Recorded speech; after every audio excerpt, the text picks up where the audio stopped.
important memory, isn't it? Very unlike me.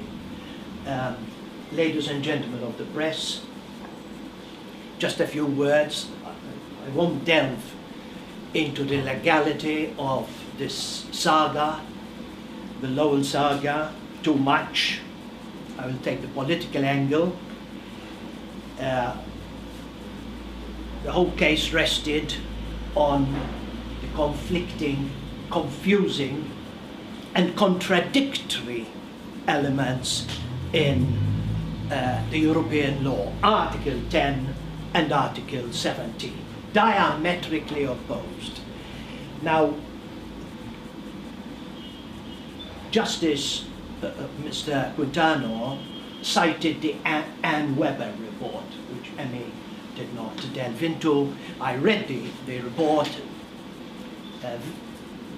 with great care and attention. It's a 105-page report which encapsulates the various contradictions and elements in the law.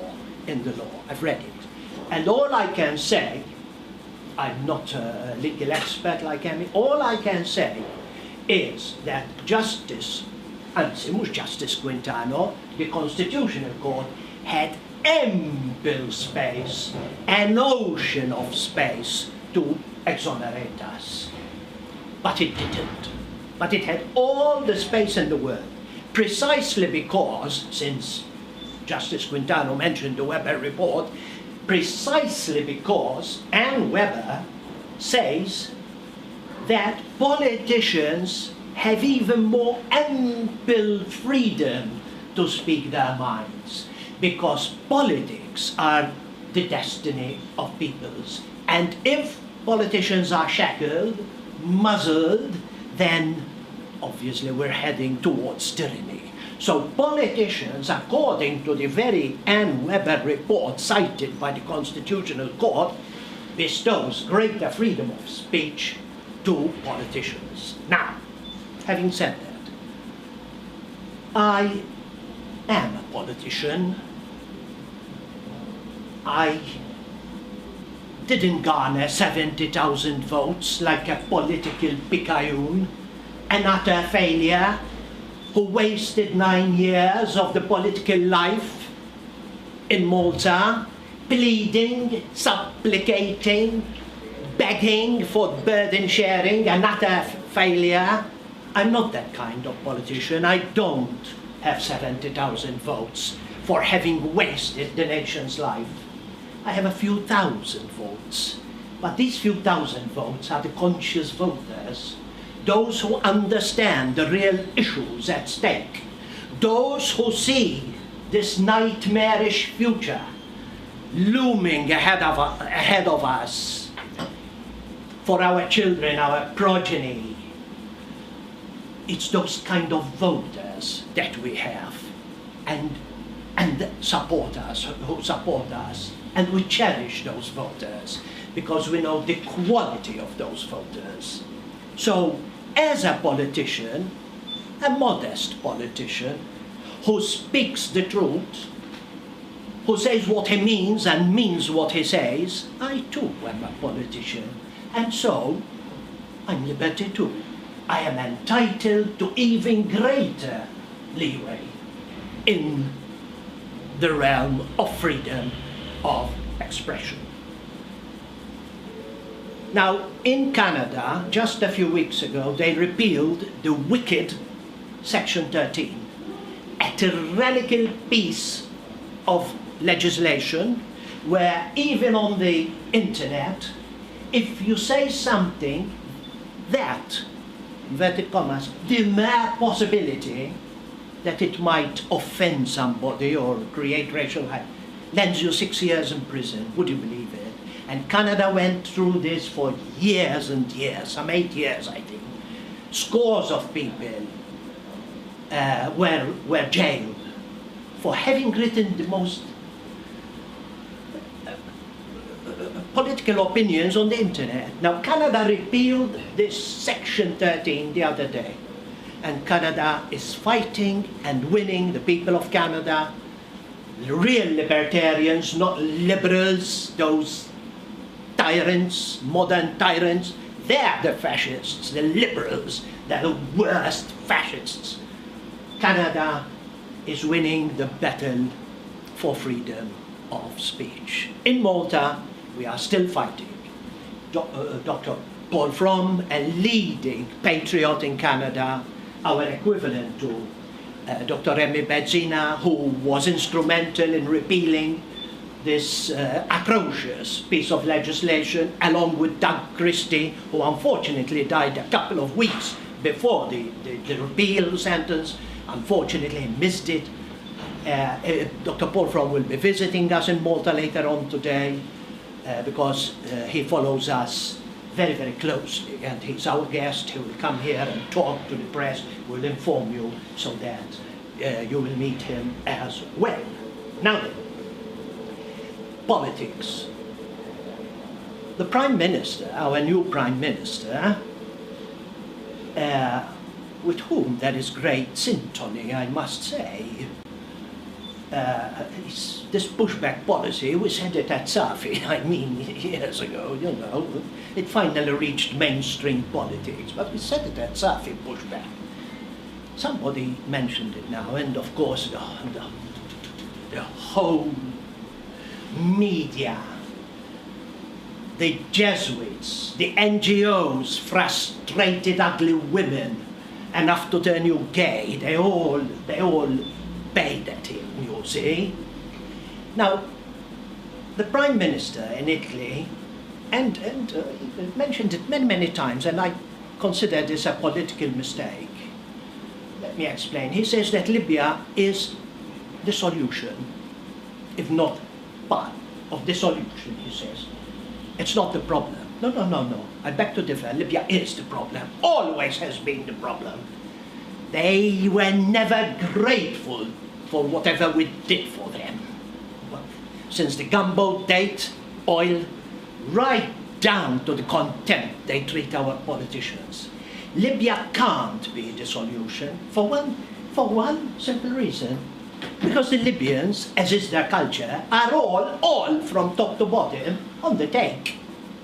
How can you police the Libyan border, south border, when the police are on the take and they look the other way while the trucks are moving towards the Mediterranean? You have to be realistic, you see. One has to be realist in these matters. But Libya will never police its borders. Perché è una cosa culturale. They're all on the take. So, the solution is very simple.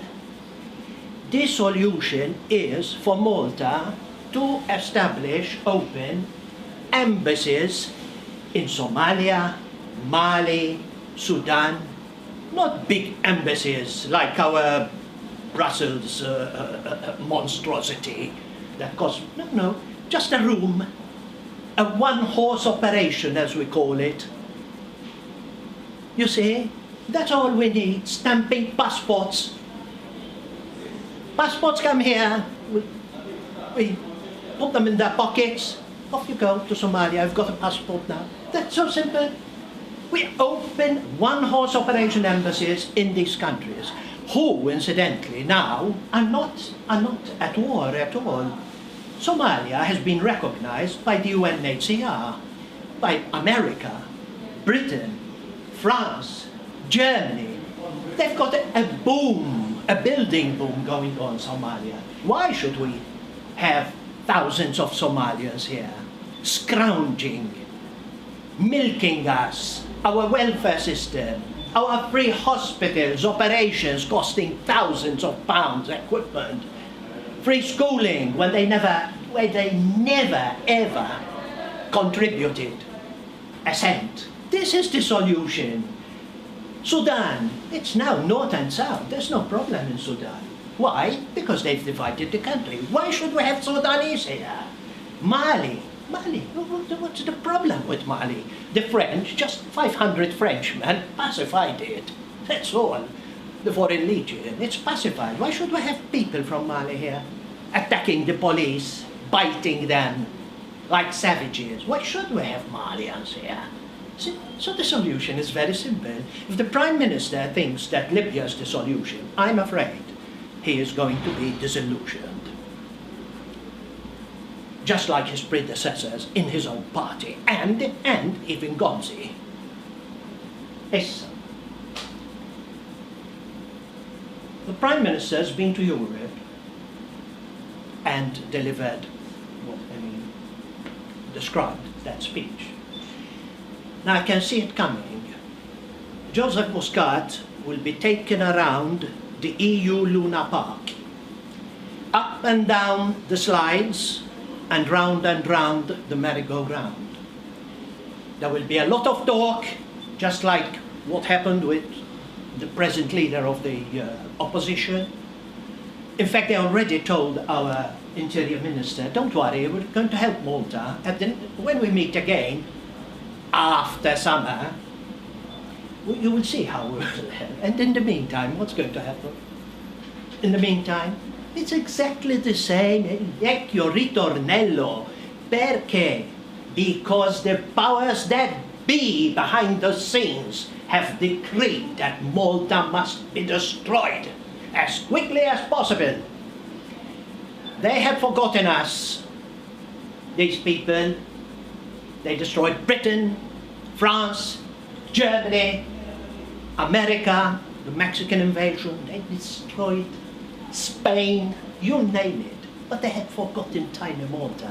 A big mistake, because Malta is a sacred island, you see. And out of this sacred soil sprung the idea of Imperium Europa. So they're in a panic, because they know that Malta can save Europe.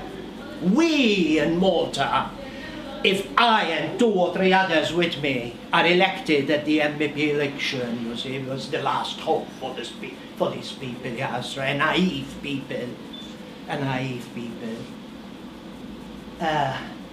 It's the only hope, because once there, I will unify, Malta will unify all these various patriotic forces in every country in Europe. We will unify them in a formidable force, Nova Europa, New Europe, and we will change this mercantile Europe. We will create an old Europe where the regions will be free, all the various regions, 300 of them. We are not being taken seriously by Europe, even a certain contempt. President Letta, in front of the Maltese delegation, to the astonishment of everybody, from a 15-minute speech, he spent 10 minutes of it moaning that some Lega Nord Garderoli described some minister as an orangutan. That was the object of the whole, not Malta, that sort of, first things first, it's this racist statement, you see? You see what it is? This is the obsession with these people. Our retiring ex-Prime Minister, Gonzi, he left the country in tatters, shambles, scandals, corruption, 5 billion, what is shown, 5 billion in debt, and he leaves, and what is troubling him? Breaking his heart. Oh, this racism and all this racism. You see, it's unbelievable. It is unbelievable, this hypocritical age we are living in, you see. So, had the Prime Minister, our Prime Minister, carried on his plans and put those Somalians or whatever on those planes ready, they were ready on the tarmac, 90 hand-picked policemen were ready to take them down. By 4:30 in the afternoon, everything was ready. At 7, he lost his nerve. He lost his nerve. All the screaming, all the traitors in Malta bayed, wanted his blood, you see. And he lost his nerve, and that's it. He missed the plane, now Prime Minister. Had he sent them, had he sent them as he intended to, he would be a hero by now with the whole of Europe. It would have blown over because Europe cannot afford to lose Malta. Can anybody in his sane mind think that Europe will lose Malta for a boatload of Africans? Can you imagine that? Malta is very important to Europe, you see. It's very important, geopolitically, everything. So it would have blown over, but he lost his nerve, and that's it. He lost this battle. So now he will have to pay the consequences. He will be taken for a ride. And just to conclude, gentlemen, Prime Minister, when asked, I think by some journalist, does he have anything to do with our banner, this one, he said, it's disgusting. This is what I've been told, because I haven't read it myself personally, but I think he said that. What's disgusting about this? The cross, the Maltese cross, that reminds us of that great siege where a handful of us resisted the Ottoman Empire and saved Europe. We saved Europe, as we are going to save it again if Imperium Europa is elected at the MEP election. What is disgusting about this banner, I asked the Prime Minister? Is it the red and white, our national colours? O tutto l'insieme, the whole lot? Any artist will tell you that that combination of those three colours is the strongest combination of colours that exists. Any artist would tell you that. So what's wrong with it? And somebody on the press, I don't know when, he said it looks like a swastika. I think it was a letter by some idiot on the Times of Malta, or opinion, I think, by an educated idiot, who said, it looks like the swastika. No, it doesn't look like the swastika. It looks like two swastikas, actually. Because the Maltese cross are two swastikas joined together, destroverse and sinistroverse. So it's two swastikas. And the swastika, for the information of all, for those who think they are educated, but all they have is a veneer of Reader's Digest education, the swastika is the oldest symbol known to man, 10,000 years old. In those times when men lived in attunement with nature, in those times with no pollution, where the skies were clear, and there was no Pepital Pipa on Charabanc every Friday, in those times people used to gaze at the stars and observe the swirling galaxies, you see, and that's how the swastika came to being. So what shall we do, I asked the Prime Minister? Act like the Talibans, with a hammer in hand, and smash that unique, supremely unique Malta stone, that indented spiral here at the museum, because it's a proto-swastika. Proto. Shall we smash it? Or smash the bathrooms at the Roman villa, because they are a swastika design, you see?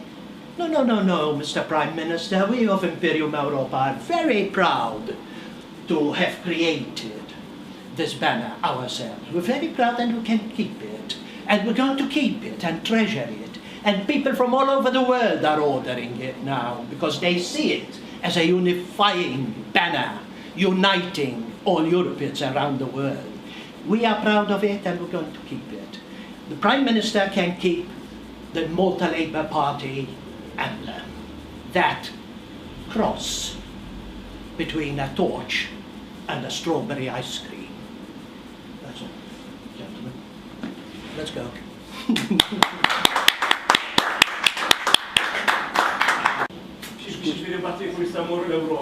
No, Europe? No. We don't betray Europe. They go back to their countries. They go back to their countries because they have the passport, because these people on the boats chuck their passports overboard. So we will have an embassy in Somalia and Sudan, stamping passports, Somalian passports, Sudanese passports. That's only on. Of course. They're free country. Listen, terrorism, 3,000 dead in America. Towers, Twin Towers. Do we have American refugees here? London, underground system, Tube. Spain, again. Everywhere, terrorism. Do we have refugees? Of course, an odd bomb here or there, these fuzzy-wuzzies they did in Somalia. Of course, there might be a bomb explosion. It's a vast country, Somalia, you know. There might be, beyond the hills, some explosions. So you use that as a pretext to, of all places in the world, come to a tiny rock in Malta, because you have a bunch of 50 traitors who welcome you and coddle you and shower you. Of course, it's a simple solution. A one-horse operation, please, if you could. A one-horse operation. You know, like the Canadian Mounted Police. It'll be a one-horse operation, isn't it, when he goes in search of some train robber or something. He's on his own. A one-horse operation, that's all. Yes, just some big passports, we'll send them back. And Europe can pay for it, of course, if they are so keen on helping us. That is the solution, not Libya. Libya will never be a solution because of its culture. It will take 100 years for the Libyans to catch up. Dwar il-pushback, kif tajt speċi il-Prim Ministru, però jekk kien hemm deċiżjoni tal-Qorti Ewropea, kif tista' Malta Good question. Good question. Tell you what. Kibolla zbolla. Europe enacted these laws under pressure from, I won't mention it, I don't want to start another court case. You know who. So we adopted these tyrannical laws that fly in the face of hundreds of years of jurisprudence. When man liberated himself, he could challenge the authority of kings and so on. Well, these laws were enacted. They can be repealed, like Canadian Section 30. It's been repealed. That is why it's important for Imperium Europa, Norman Lowell, and 2 or 3 others with him, to go to Europe, because we repeal these hateful laws. These are hate laws, in the true sense of the word. So, it's very important, because if we are elected, myself and 2 or 3 others with me, per proporzionalità con il territorio, we will be entitled by right, to lead this group, Nova Europa. I've been to various continents. I was told, you will lead the group, Norman, but you must get elected. I tell them, it's our people, you know, unfortunately. But we have to be elected, and we'll save this nonsense, because we'll repeal these laws, you see. They will be defended, these laws. By whom? Lawyers, of course, the prime culprits. 69 lawyers against the Prime Minister. Why? There's money in it. Before my case, my judgment, and he can back me up on this, there were 3 cases, pure heroin, kilo, you should know, just the head of all blacks. You see, just before I was condemned to, and they're all citing the European Court of Human Rights, and the lawyers pleading, arguing. Criminals, heroin, 1 kilo of pure hemp in one case. All blacks. Now, so the lawyers who defended them so passionately, who's paying them? Who's paying these lawyers? Where do they get the money? Of course, where do they get the money? From the EU, of course. Yeah, so there's business, you see, it's big business, this thing. Ask the NGOs, ask the Jesuits whether this racket of immigration is good business. Of course it's good business. And the people pay, and the people pay not only in money, but in social problems and so on. So in that side of it, we back our Prime Minister when he said we're facing problems. And of course, we know that. We said it years ago at Safi. So this is it. Kibolla's bolla. Once I am in Europe, I'm going to say this, and you know I mean what I say. One of my unfortunate traits is that I am consistent. I'm not a politician in the strict sense of the word. Once I am there, all this nonsense will have to stop, because we will change Europe and will repeal. Our first move will be to repeal these hateful laws. Where in Britain you can't even murmur anything. You'll be hauled to the police station in Britain. It's the worst police state in the world. It's a gulag. Britain is a gulag, you see. You can't even murmur, show anything, because they'll hold you for racial hate. No, no, no, no, no. We're going to free our people. Imperium Europa. We're going to free myself, my friends, if they are elected together with our European. We have friends all over the world. Don't think that. Jekk il-daħal Malti ma jasalx jeleġik fil-Parlament Ewropew, tikkonsidra li tikkontesta f'pajjiżi Ewropej oħra? Good question. Yet our people, naive people, do not elect us, first of all, they can enjoy the results. And their children. One thing. Secondly, I can offer myself in many. I only have to ask, you know, I'm received everywhere with great respect. Għaxumma l-Ewropej, Europeans, have this mystical notion of Malta. We have friends everywhere, Greece, Italy. I receive invitations to talk every month.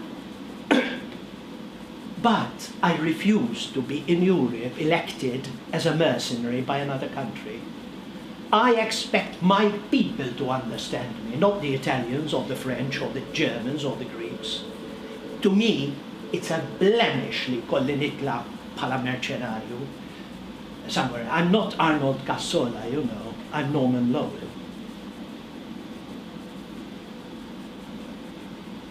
Is-sitwazzjoni tal-lum rigward l-immigranti, x'inhu n-numru ta' immigranti li għadu jinbatuluna?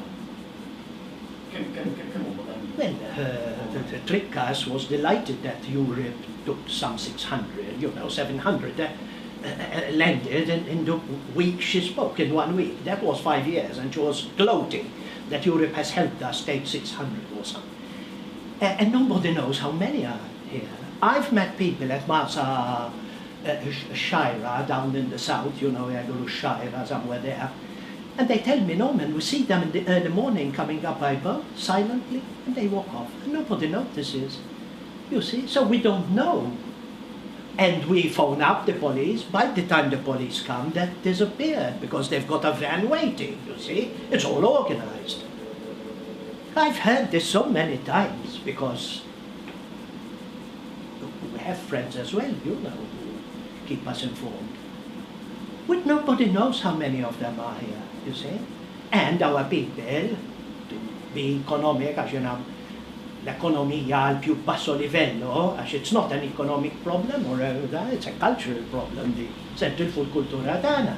But to speak economically, they are forcing our youngsters, one, to compete for the lowest wages, below the minimum wage, inkella jitlaq, għax indaħħal tnejjot li ta' minnhom, and not only that. They are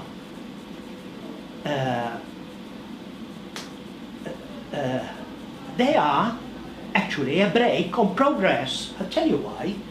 Because for a businessman who cares only about his profit and to hell with the country and our people, a businessman, if he's a rubbish collector, would rather employ 4 of these than invest in a super modern Swedish truck where everything is done properly, the collection of rubbish, but they cost a lot of money, these things, because they are specialized vehicles. So the traitorous businessman makes a better deal employing these with peanuts, you see, rather than investment.